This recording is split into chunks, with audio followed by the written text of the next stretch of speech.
Hello, and welcome to the Building Podcast.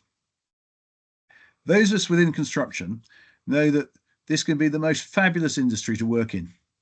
Positives include working in large, focused teams on intricate projects to deliver standout infrastructure. Many of us also enjoy the outdoor life. However, there are risks. There are the obvious ones like falling from height, and then the less obvious ones like those to our long-term health. And today's podcast is one on the long-term health issues that those in construction need to be aware of and to manage effectively. The UK is forecast to have an increase in skin cancer, primarily due to the warming climate and also to our lax approach to covering up here in the UK. And the construction industry has to take note of this. I'm really pleased, therefore, to welcome Boulos and Hannah Penn to the Building Podcast to discuss skin cancer and how to avoid it. Billy is the joint founder of Life Jacket Skin Protection, and Hannah is the joint MD of Pablo based in London. So, Billy and Hannah, welcome to the Building Podcast. Hello. Hello. So we normally start with just asking you to do a much better introduction about yourselves and really how you've come to be involved in the topic here in skin cancer and understand a little bit about your background so that listeners can sort of get a better understanding of where you come from and a bit more confidence in the sort of message you're here to deliver. Billy, why don't we start with you as the founder of this all? Yeah, so we started Life Jacket, three of us, about 8 years ago on a mission to, I guess, put a stop to the increase in skin cancer. To the point you made earlier, there's a forecast increase in skin cancer in the UK. In fact, skin cancer is increasing globally, and it's forecast to double over the next 20 years on a sort of holistic global level. And we thought, there aren't enough brands talking to people who spend a lot of time outdoors. There are a lot of brands that exist for, historically for families and women, but there aren't really many brands that appeal to necessarily people who spend a lot of time outdoors, whether you're into sport, you're active and outdoors, or you're in construction. So we thought, why don't we design a brand that talks to those people, men and women, who spend a lot of time outdoors, whether that's for work or for leisure, and try and explain to them through education, but also really excellent products, that it is okay, it is easy to protect yourself from skin cancer. It's 90% preventable if you protect yourself. And so we're just on a bit of a mission to make great products, educate people, and put a stop to skin cancer. Brilliant. I think that educational piece is really important, and your website covers an enormous amount of the details around that education piece, which I think is often missing in trying to give the why about skin cancer, isn't it? Yeah, and we don't want to necessarily be a sort of cancer brand. No. We want people to go outside and do what they love, be outside, enjoy yourselves, but think of Life Jacket as an extension of your kit, whether you're in construction and wear a hard hat, or whether you're a cyclist and wear a helmet, whatever it is, it's just an extension of your kit. So we try and give a positive message about time outdoors and doing what you love, but just take protection a bit more seriously than you may have done previously. Yeah, brilliant. How about you, Hannah? What's your journey into skin protection and looking after our people out on site? So professionally, I have no real authority to talk about construction or skin cancer. Personally, I've been through the journey myself because I was diagnosed with melanoma about 3 years ago. So as you mentioned up top, I work at an advertising agency called Pablo. I don't know anything about health and safety and regulation, but what I spend my time doing with my team is thinking about how we can change behaviour, and exactly like Billy's done with the incredible work at Life Jacket, how you build brands to help answer problems. So my journey started 3 years ago. I had just given birth and had a melanoma identified on my chest, which I actually wouldn't have caught had I not given. It was only because I happened to be surrounded by doctors looking at parts of my body that they otherwise wouldn't have been looking at, truthfully. So I was incredibly lucky, albeit it obviously happened at a time of my life that was particularly traumatic because I had two really young children.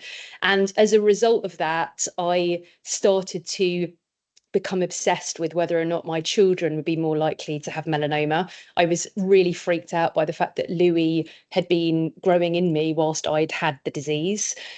So I did what all of us do these days and got deep into Google rabbit holes and was swatting myself up. And that's when I came across a statistic that led to my involvement in the sector.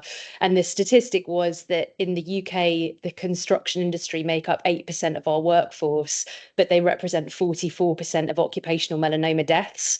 And I just thought that was mad. Knowing what you know from construction when you don't work in the industry, which is that it's an industry that is obsessed with health and safety, I just thought that sounds like a massive risk on site that people just aren't aware of. And that triggered a 2.5 year long process to develop a brand and a suite of products with incredible partners like the ones we found with Billy and the Life Jacket team to really help to evidence and highlight that risk. And I guess create a bit of a movement calling on a better standard and minimum standard for health and safety in the sector to really get people to start taking skin protection seriously. Yeah, I mean it's an awesome statistic that with 44% of melanoma deaths are in an industry that takes health and safety really, really highly regarded. I mean, it's strange. Is it really an education piece that we need to be focusing on for that, or is it a bit more than just education? I think it's more, I think people, I absolutely do think it's education, but I think that there is a real resistance and apathy as well. I've spent quite a lot of time now talking to melanoma survivors in the construction industry, and Billy will speak to this much more eloquently than me, but there is a real, especially given it is a more male dominated workforce, when you talk to people about skin protection and health, it can feel like it's not a very, literally people say to me, it doesn't feel very macho, and I don't moisturize and I don't want to ask people's help putting cream on my back. And it's a really, in my mind, about reframing that is it's not about asking for help or something. It's actually a real weakness to not be leaning into that and asking for the products that you deserve and need on site to stay safe. There's nothing wimpy about wearing a hard hat, but for some reason, the idea of applying something essential to your skin to stop you from potentially dying, I think we've really got to reframe that from being a nice to have to an absolute necessity. Yeah, absolutely. Well, as you say, we might come on to that. Billy, let's come back to you and just talk a little bit about Life Jacket, because there's an awful lot of skin products out there at the moment that are out there for skin protection. Why do you feel the need to invent Life Jacket and bring that to the forefront then? There are, to your point, a lot of products out there. And sort of connecting to Hannah's point just there is a reticence or reluctance to use products, especially men, but that's a big generalization. But a lot of products just are a hassle or are not very nice to use. They generally just feel thick, heavy, greasy, and not most people, women are a bit more tolerant because they're just more used to creams and stuff. Yep. But generally, people just, it's a hassle. And that's I think another one of the sort of big barriers is there's the whole, I don't want to be putting that on my skin because it's not macho, but it's also actually don't want to put it on my skin because it's not very nice. And historically there have been a lot of products in the marketplace that aren't very nice, and so that was our starting point, was if we're going to encourage people to wear this every day, protect themselves, take this seriously, we need to have really good products. So we spent 3 years of the 8 we've been going in the lab designing products that use the latest technology from an ingredients perspective, but from a formulation perspective, so that you do have that almost, greaseless experience. It doesn't interrupt you if you are on a building site, if you are, an Olympic rower, if you are running, whatever it is. And so that's why, we sort of describe ourselves as a high performance brand, because we use really expensive ingredients. We have very technical formulations, and that results in a product that we think is really, really pleasant to use and doesn't put you off using it. And the best sunscreen or the best product is the one that you're going to use all the time. Yeah. Yeah. I mean, just an aside on that do you think the sort of the SPF categories is confusing for people? Do you think people actually understand what they're being told, or is that do you think that's not just somebody like an old doddery man like me is the problem? No, I completely agree with you. And, something we say, we bang that drum all the time on our website, on our blog, the reason we have to educate people is because people actually don't know. I didn't know before, all of this.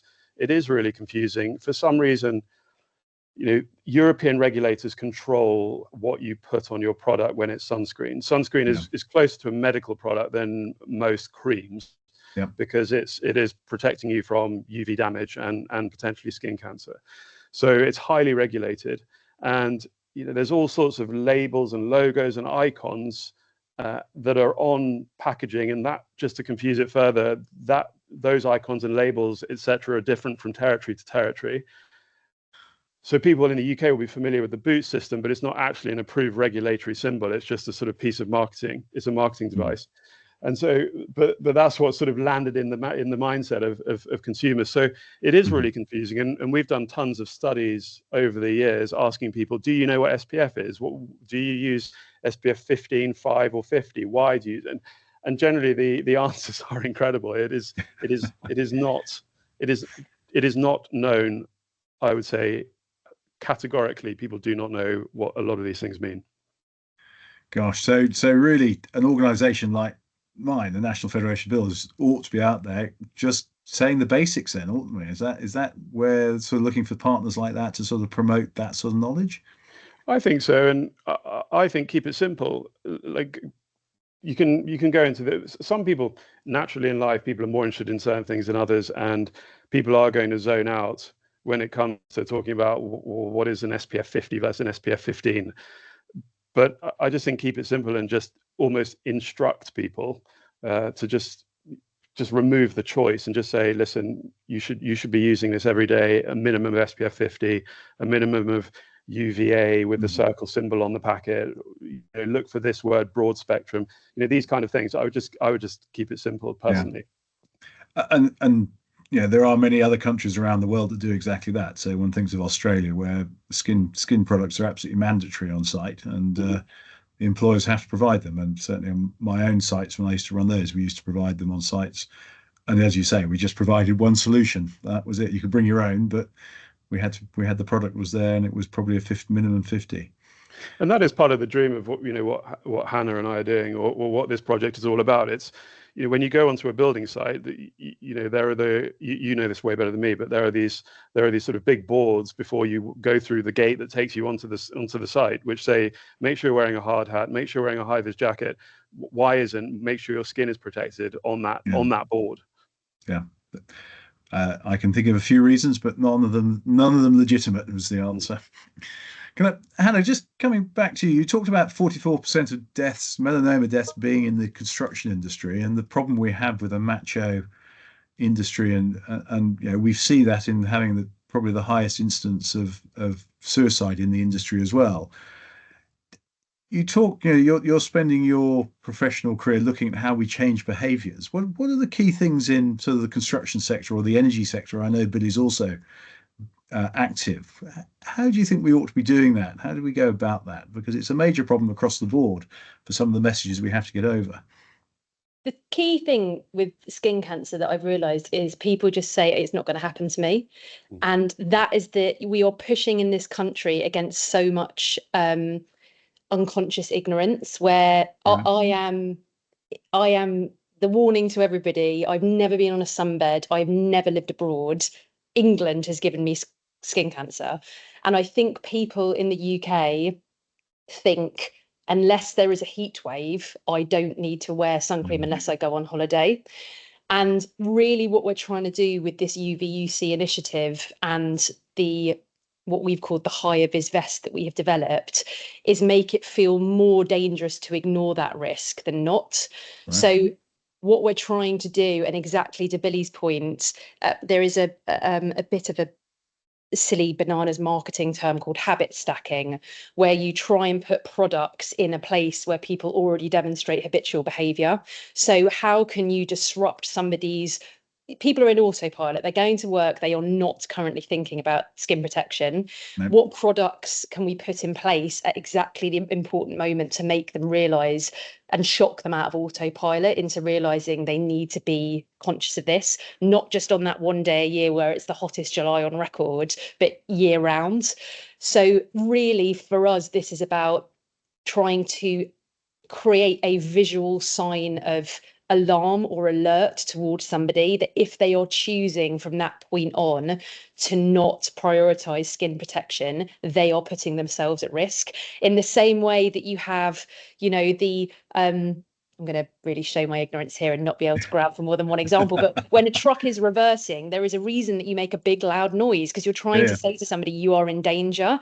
And that is really what we're trying to do with this, the vest. And the simple 10-second way that I would explain what the vest does is it's the high-vis vest as you know it, but with an upgrade on it. It's got a patch on the breast pocket that goes intensely red as the UV level increases. It's all designed to force people to realize that ignorance is and kind of apathy is the dangerous choice, and choosing to proactively protect yourself is the smart one. Yeah, well, I'm very glad you described what the vest was, because it was the question I was going to ask. Was we have the number of everybody has a high-vis vest in the industry, and having one that actually detects suntan, it's the UV is going to could be a really good addition. I think it was also a way for us of highlighting the point that you drew out at the top, Mark.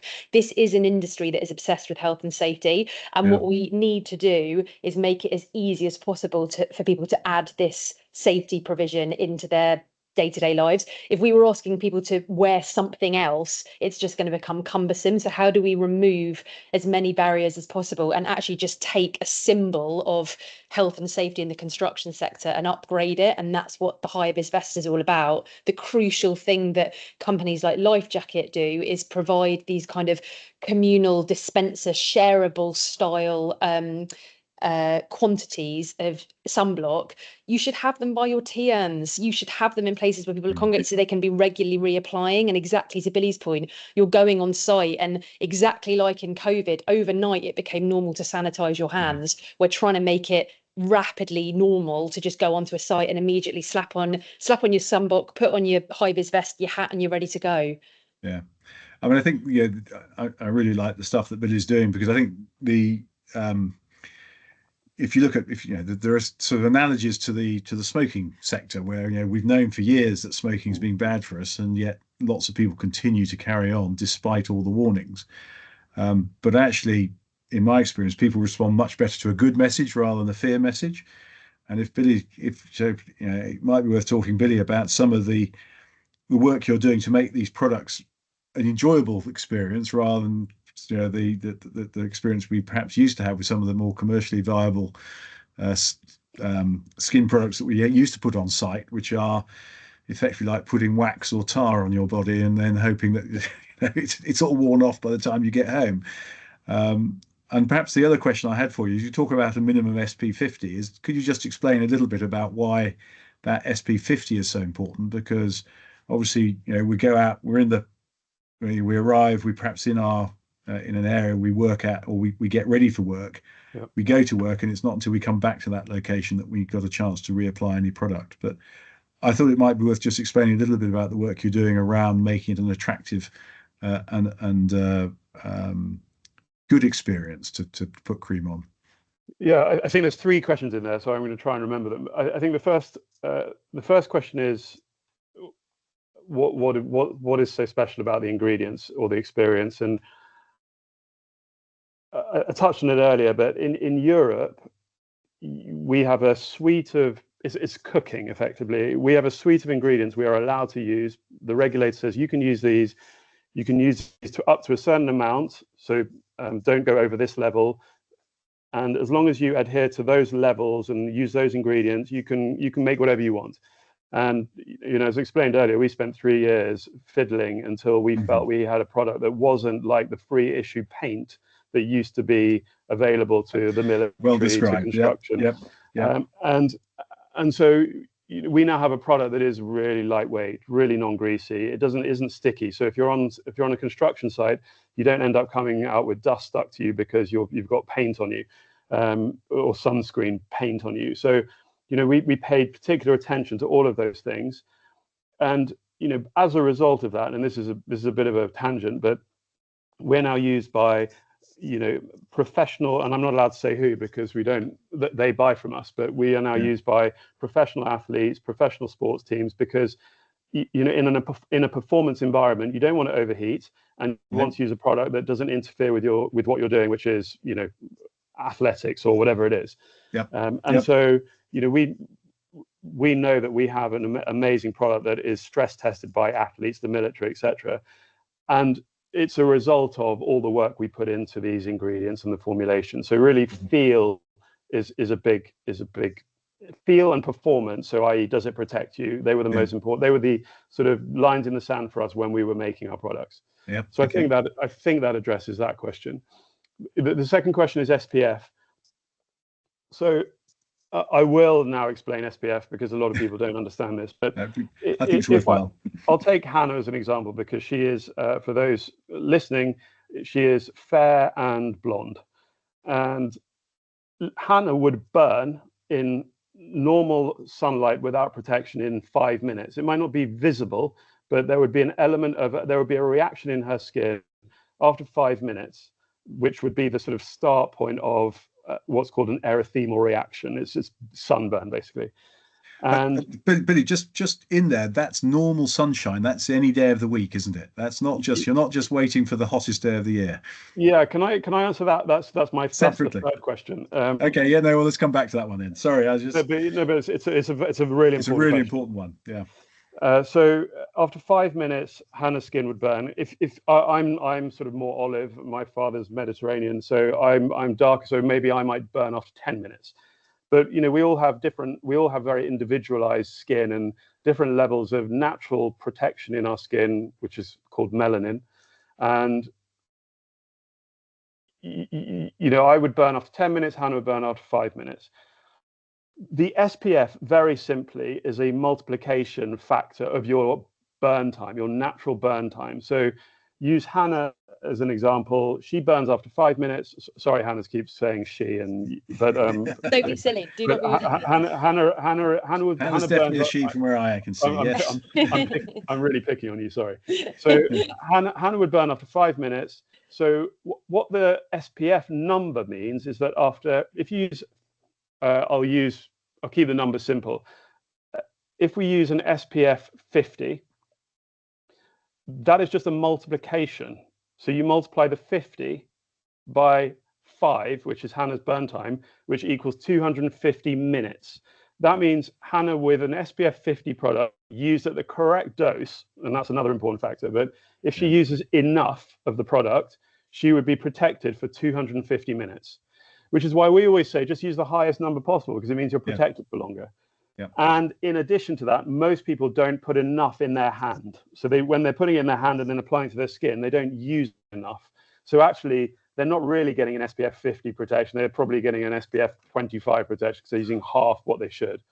So you should use a teaspoon for every body part. Or another way to think about it is if you cover 2 lines on your fingers, create 2 lines on your fingers, 2 fingers worth, of sunscreen. That's enough for 1 body part. Right. So assuming people do apply properly, the maximum SPF just protects you for longer. So you don't want to be reapplying if you're on site, or if you're doing a long shift, or you can't get access to a reapplication. It is just better to use a higher number. And there's a lot of sunscreens or brands that claim all-day protection or 8-hour protection. That's just, unfortunately, just not true, in our opinion. You sweat, it brushes off. No brand can know what you're doing at that particular point in time, how you're using the product. So nobody can say it protects you for 8 hours or all day. It's a crime of the industry, I would say. Which, Billy, just before coming onto that, the last element, that the 5 minutes appears to me to be the crucial number in there that none of us know about. But you talk about, you've got olive skin and Hannah's got fair skin. Is it if we all assume we've 5 minutes, but people aren't going to be 15 minutes or 30 minutes, are they? They're all going to be around about that 5 to 10 minute boundary, are they? So there's a thing called the Fitzpatrick scale, which is 7 levels of skin tone, and it's very crude, but it goes from I guess white skin, or sort of what you would typically associate with red-headed people, really fair and really UV sensitive, all the way up to black skin, which is sort of the sort of end of the scale. And what that means is a different level of dispersion of melanin in skin, and different amounts of melanin. And so, using black skin as an example, black skin has a natural SPF of SPF 8, actually. So there is a natural level there is a longer protection, but you still absolutely must wear skin protection. You still can get an erythemal reaction with black skin. So you might be protected naturally for longer, but that's not to say you shouldn't protect yourself. You still should. And if you take that figure of 8, is that how long? You talk about 5 minutes for a fair faced person. Are we talking 15 minutes, 20 minutes for number 8? Yeah, I'm sort of out of my depth there. I don't want to give an answer because I'm not a biologist. Okay, that's fair enough. But I would say the range goes from 5 minutes to 25, 30 minutes. Okay, so it's irrelevant, isn't it? We need to cover up regardless, isn't it? Yeah. It's so interesting, isn't it? Because it's such an education spending the time that I have with Billy, because I have worn and bought SPF 8s and 15 in the past. And if somebody like me is wearing SPF 8, within an hour of applying it, it's basically like I haven't applied it. And I think when you aren't in Billy's world and you haven't taken the time, like I hadn't, to understand this, you think it's about strength rather than duration. So you think you've applied, you're covered, and you're not at all. No, fascinating. But actually, from the figures we've just talked about, Hannah, you would be covered for 4 hours. That's a morning shift. So actually, on the sort of, if I take a standard site, we absolutely need to be covering when we get in the morning and at lunchtime for the for the second break. 50. The challenge when making a product, and I don't know if this is maybe too much information, a bit boring, but the higher the SPF, the more the UV load there is in the product. So the more UV protection we have to put in. And what that means is, and UV filters are very heavy and oily, and they make a formulation, they make a cream less nice. Okay. So a lower SPF product is really nice to use. It's super light, but it doesn't really protect. Doesn't do the job. And that's sort of the balance when you're making a product, or when we're trying to make a product with the objective of skin feel and performance, is to find that sort of balance. Your spinning plates of, well, we must give long-term protection, but we have to deliver skin feel when we know we're having to put more UV into the product, UV filters into the product. Mm-hmm. So yeah, that's a bit of the challenge. It's why people do prefer lower SPF products, because they're just nicer to use. Pretty on, yeah. No, can I ask a few sort of, I was going to say rapid fire questions, and I'm quite happy if the answer is don't know, or don't know enough technically. But there's a few things I'd quite like to bust a few of the myths that we have around about skin cancer, because there's plenty of old wives' tales about how to avoid it, and it'd be useful just to make sure that people are aware that there might be an old wives' tale. They need to look a bit deeper in it. But we talk about clothing, covering up. Is all clothing created equal, or can I say that a lightweight shirt is as good as a thick piece of perhaps one of Hannah's vests protecting my body from the UV? Quick fire, maybe not, but I'll answer the question. Fabrics are the ultimate physical protection, because it's a layer between your skin and the sun and UV. So great, you're wearing something, it means you have to put sunscreen on, it means you're not going to get damaged. But different fabrics, it's quite obvious. If you hold up a fabric to the sky, if you can see light through it, so linen, you'll see big gaps in the yarn, in the way the weave of the product. You'll see big holes in it, effectively. Yep. Whereas if you did that for denim, nothing would come through. So some fabrics are not created equally from a protection perspective. So linen I mean, the common stat that we often tell people is a normal cotton white t-shirt is the equivalent of SPF 5. So it doesn't do much for UV light can get through that, in particular UVA light.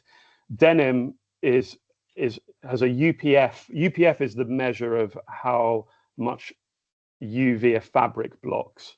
Yep, and it stands for ultraviolet protection factor. It's a bit like SPF. But denim has a massive UPF rating of 1600. But maybe when you're running a marathon, you don't want to wear denim. So from that perspective, it is, depending on what your needs are, there are some really good UPF fabrics. UPF 50 plus is the maximum you're allowed to claim. We actually make UPF clothing, and all our clothing products are UPF 50 plus. And we make anything from something you would jump into the sea to something you would run a marathon in. There are, if you are interested in that, because you don't want to put something on your skin, which I understand, and it means you don't need to reapply because it's always on you, then just look for UPF as a sort of, when you're doing a search on Google, look for UPF clothing. Well, a lot of workers in the industry have to wear long sleeves and trousers just to protect from abrasion and splinters and all sorts of other things. So it's a common problem, but I don't want to create a sort of fuss where there isn't one, or create a storm in a teacup. A lot of fabrics like polyester probably offer a naturally high level of UPF protection already. It's just, when you'll know, it's instinctive. If something has got big holes in it, or is very thin, or you can see light through it, then it's not offering great protection. But most things worn on a building site, I would imagine, offer natural protection. But no good around the neck and the head and the ears. And that's where we go. And does it require direct sunlight to create skin cancer, or is it just can the light being reflected off around your environment cause the problems? Because quite often we think we're wearing a hard hat, and therefore that's going to protect us from anything happening to our ears and our faces, but presumably that's not necessarily the case. So this actually allows me to answer the question I forgot to answer earlier, which is UV light is a wavelength of light that reaches us on Earth from the sun, and there are two UV wavelengths that reach us on Earth: UVA and UVB. UVA accounts for 95% of UV that reaches Earth, and UVB accounts for 5%. UVB is what causes most of sort of sunburn, and so UVB, it's only 5%, but it's very strong in the sort of summer months. It's when the sun is close to the Earth. UVA is, as I say, 95% of all light, and it hits us every single day, all year round. So it's one of the myths I didn't want to interrupt you earlier, but temperature is something people focus on. I only need it, as Hannah said it, I only need it when I'm going to Spain for a week, or I only need it because there's a heat wave in the UK. It's light that causes skin cancer. UV light is what causes damage. It's not temperature. So there is UV light all day. There's UV light in November in London, wherever in the UK. It's UVA light, which is 95% of all light, goes through cloud, it goes through glass. Both of these wavelengths of light bounce off building sites, bounce off glass, bounce off water. So now, sort of to answer your question, direct light clearly causes damage, but this incidental exposure of every single day, this cumulative UV light exposure is probably what is causing skin cancer, which is why a lot of charities and medical bodies say that 90% of skin cancer is preventable if you just protect yourself. Well, brilliant. Okay. Other question then. I mean, tattoos have been said, or there's some myths that tattoos are damaged skin and therefore more prone to skin cancer. Is there any truth in that at all? Because there's a great number of tattoos on people running around construction sites at the moment. Are they at greater risk and should be more prone to covering up? I've generally never read any research about that, and that's not to say it doesn't exist. I've never read it. What I would say, though, from a cosmetic perspective, and this is a perfectly legitimate reason to. This is a perfectly legitimate thing to worry about, but UV breaks down the inks in tattoos. And so if you really care about your tattoos not fading, or you don't want them to be, fade, then sun protection will stop them, will block UV from reaching the inks and breaking down the pigments. Mm-hmm. So, we do get that. We do get asked that a lot. And so it's more of a cosmetic concern than a health concern. But what I would say about tattoos is that because your skin is effectively colored by a pigment or a dye and ink, you often can't see damage because there's ink in the way. So yeah, it's a bit tricky, but I would say, and I'm hoping it's something we talk about later, but checking your skin regularly is really important.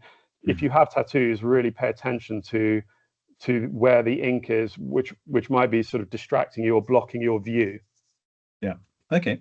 I think it's, I was going to come on to what should we do going forward and how we ought to do it. But before we get there, I was just going to ask you, Hannah, your aspirations for your vest. You've created this vest that clearly has got a use around construction sites. How do you want to get that out into the market so people are familiar with it and use it as a common bit of apparel? We would love the vest to become the new accepted standard in health and safety. We have spent years getting to it. I mean, Billy was an unbelievable cheerleader developing products is really hard, and you're going to have an incredibly 10 steps forward, 15 back kind of journey. We have a brilliant partner in Leo Workwear who are helping us to manufacture the vest. It has been manufactured at an incredibly this is not a significant outlay for businesses.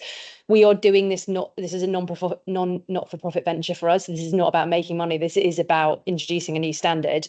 My product doesn't stop the deaths. Billy's does.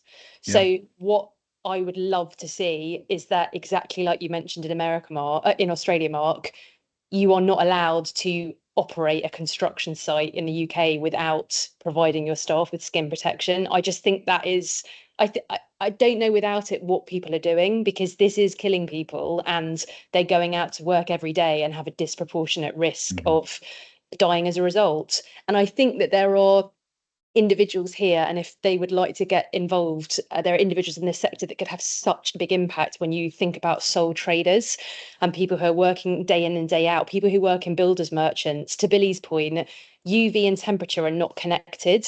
If you have people coming through your doors in a morning at high volume who are going to be outdoors, being a catch-all that has if I'm leaving a builder's merchant and the UV level for the day is on the side, you're going to be able to find opportunities to really trigger this. And to your point, Mark, about how you leave people with a really positive message, as Billy has identified, 90% of cases are preventable. So if people take this seriously and prioritise it, these deaths will basically stop overnight.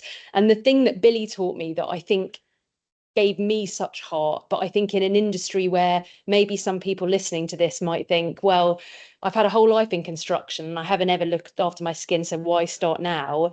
Melanoma and skin cancer are cumulative. They are not a one and done. They don't happen because of one exposure.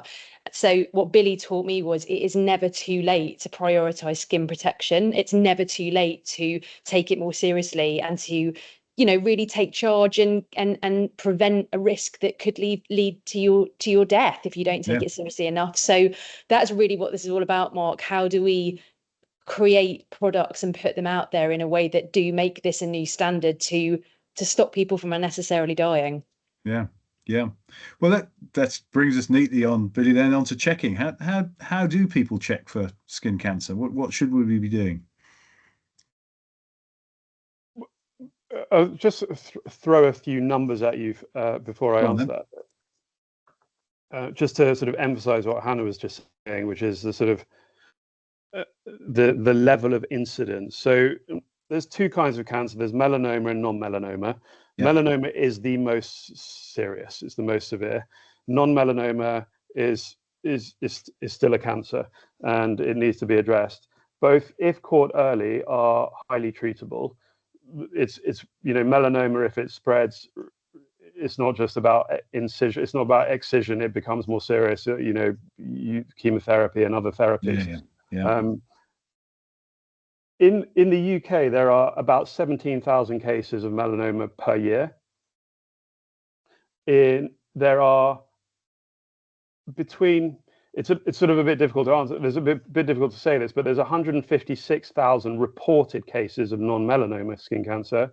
But because a lot of them get treated quite quickly in outpatients clinics and they're sort of not really reported, the number of non-melanoma cases is sort of suspected to be as high as 250,000 a year. So when you add those two together, skin cancer holistically accounts for 1 in 3 cases of cancer in the UK. It is incredibly big. It is the biggest cancer. It is incredibly, it's just unbelievable. It's sort of it's unbelievable how big it is. And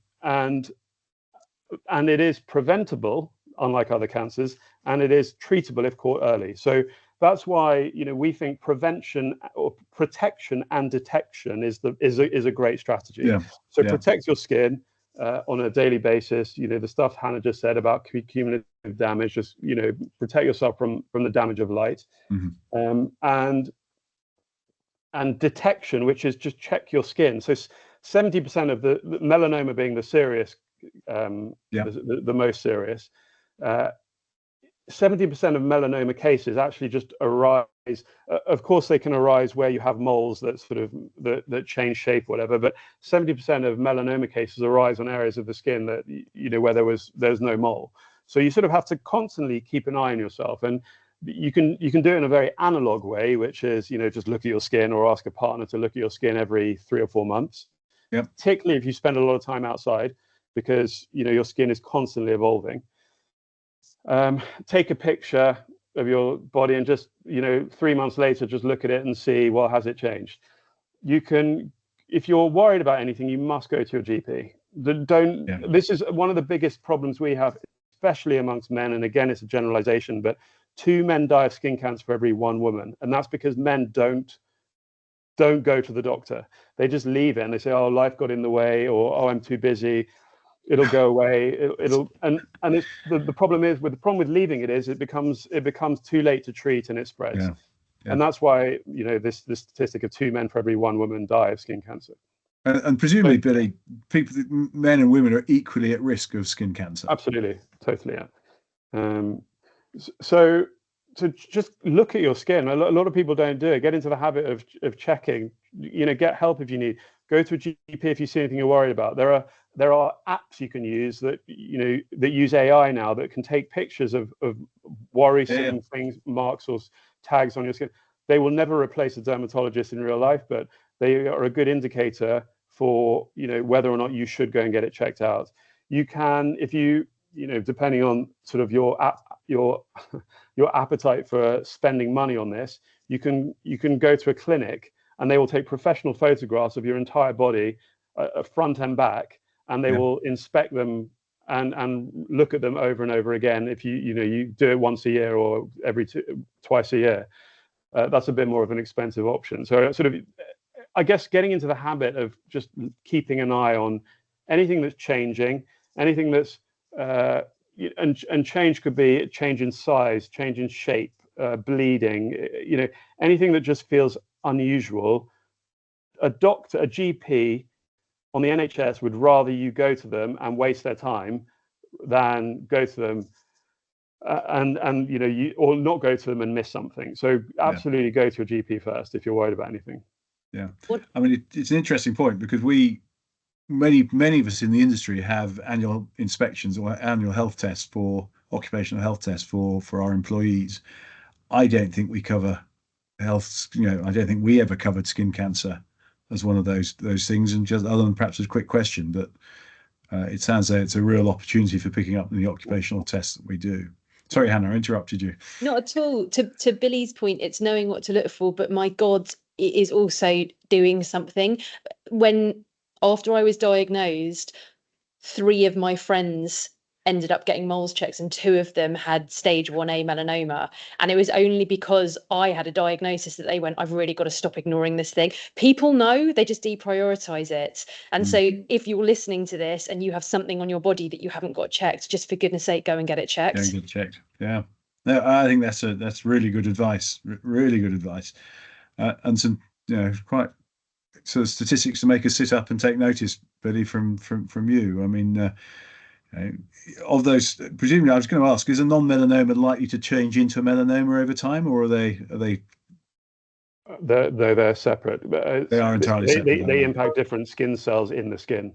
Right. Okay. So melanoma is a sort of it affects the melanocytes in the skin. Yeah.